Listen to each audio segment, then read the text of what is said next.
Hey, good morning, y'all. This is Pastor Murray. Just wanted to show you my setup here on my old town, top water. I'm getting ready to go striper fishing this morning. Beautiful morning. Thanks be to God.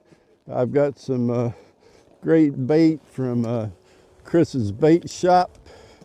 I got live rainbow trout. I've got Gizzard Shad and Blueback Herring. I've got my custom bait tank here.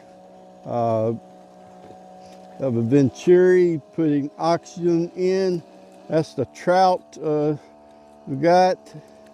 And I've got, like I say, Gizzard Shad and Blueback Herring. This is a 12-gallon bait tank, and they'll keep bait alive all day long. So proud of that setup.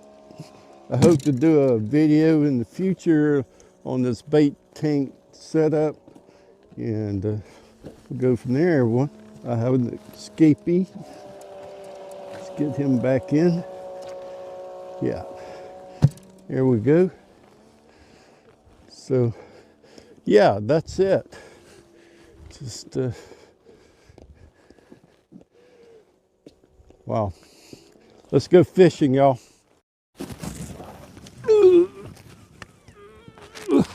Ah, woo! What a beautiful fish. Woo! Awesome. Woo! Okay.